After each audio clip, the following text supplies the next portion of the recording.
C'est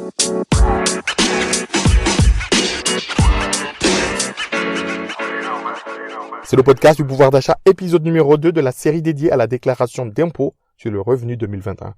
Quel formulaire utiliser pour remplir votre déclaration de revenu 2020? Bienvenue sur www.paf.live, le podcast du pouvoir d'achat et de conseils anti-crise. Au mois de mai, vous devriez remplir votre déclaration de revenus, vérifier les montants et trouver le formulaire adapté à votre déclaration. Une très bonne nouvelle cette année, malgré les milliards du plan de relance, il n'y a pas d'augmentation d'impôts. Ouf! Le prélèvement à la source, mesure phare de simplification administrative, n'a pas fait disparaître la complexité de l'exercice. Il existe une dizaine de formulaires selon le type de revenu perçu. Alors que vous soyez un primo-déclarant, que vous ayez perçu des revenus issus des placements immobiliers ou tout simplement de valeurs mobilières ou ayant perçu des revenus à l'étranger ou ayant eu un divorce au cours de l'année dernière, pour chaque cas, il y a des imprimés, il y a des formulaires spécifiques. Donc attention à trouver le bon formulaire. Aujourd'hui, l'État s'est engagé à une simplification des formalités et tout le monde est invité à déclarer sur Internet ses revenus. Alors la déclaration en ligne a le vent en poupe. N'empêche que pour une première déclaration ou selon le type des revenus, le fisc offre un large choix d'imprimés. Maintenant, il faut savoir quel imprimé utiliser. Alors la loi de finances pour 2021 comporte une série de réformes bénéfiques pour nous, notamment la refonte du barème d'imposition. Alors, pour vous donner un ordre d'idée, jusqu'à 10 424 € de revenus, l'imposition est de 0. De 10 424 à 25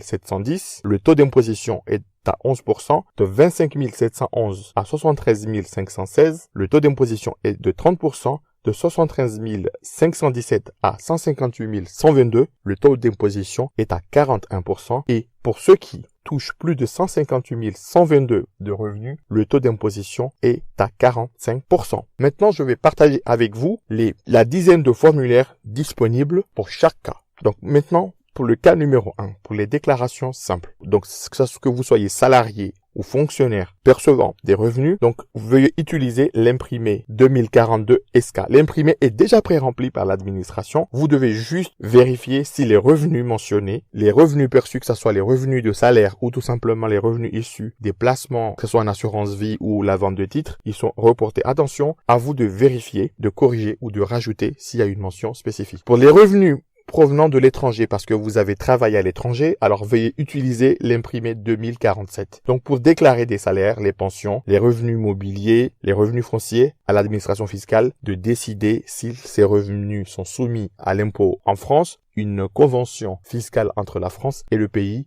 dont les revenus sont perçus. Alors attention, il faut être vigilant, précis, parce que cela peut donner droit soit aussi à un crédit d'impôt. Alors pour les premières déclarations, ce qu'on appelle les primo-déclarants, donc veuillez utiliser l'imprimé 2042. Attention, il n'est pas pré-rempli. À vous de reporter votre situation familiale, vos revenus perçus et toute information pouvant aider l'administration fiscale à comprendre votre situation. Donc il faut renseigner cela avec rigueur. Alors pour les généreux, ceux qui font des dons ou ceux qui emploient des personnes à domicile, les divorcés en cours d'année versant une prestation compensatoire, les personnes ayant fait des travaux de transition énergétique, vous devez utiliser l'imprimé 2042 RICI. Attention, il y a des déductions à la clé et des crédits d'impôt, donc il faut tout simplement être rigoureux. Alors, pour les investisseurs dans l'immobilier locatif dont les revenus ne dépassent pas 15 000 €, veuillez utiliser l'imprimé 2044. Attention aussi, il faut être rigoureux car il y a des abattements à la clé. Donc, si vous loupez en fait vos déclarations, vous risquez de ne pas pouvoir bénéficier des abattements. Alors, bien sûr, pour les investisseurs qui ont des revenus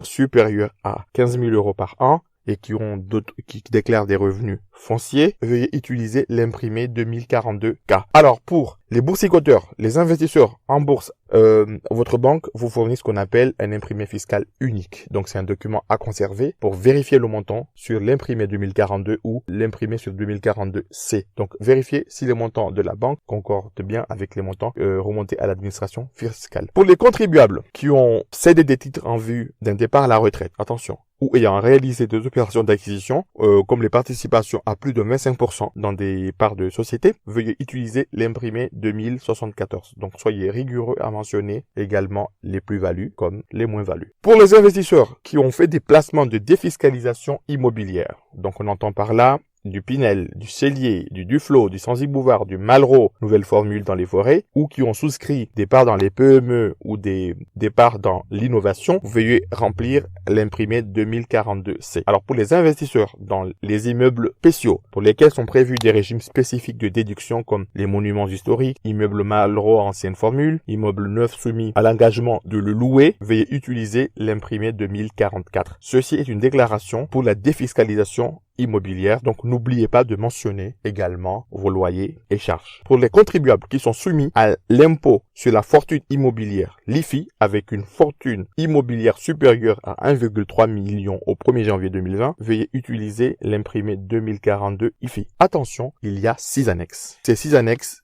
détaille bien sûr vos cas spécifiques. Donc comme vous l'avez vu, que vous soyez primo-déclarant, que vous fassiez de la défiscalisation immobilière, que vous ayez perçu des revenus, que vous investissiez dans des capitales, que vous employez du personnel chez vous ou que vous ayez perçu en fait des revenus à l'étranger, pour chaque cas, il y a des déclarations spécifiques en fait à connaître. Donc pensez à aller les télécharger ou à demander à l'administration et vous avez encore un délai pour récolter l'ensemble des formulaires pour votre déclaration d'impôt. Donc je vous remercie d'avoir écouté cet épisode dédié au formulaire à connaître pour bien remplir et mieux remplir votre déclaration d'impôt, puisqu'il y a des enjeux derrière de pouvoir d'achat, à savoir des réductions d'impôt, des déductions d'impôt ou tout simplement des crédits d'impôt. Donc c'est très important aujourd'hui pour un ménage de savoir quel imprimé utiliser ou quel revenu ou quel investissement est éligible à une déduction ou à un crédit ou à une déclaration d'impôt. Je vous invite au 3e épisode de la série pour connaître les nouveautés et les éléments qui permettent bien sûr d'obtenir des réductions, des déductions et des crédits d'impôt. Pour ceux qui ont des questions plus précises,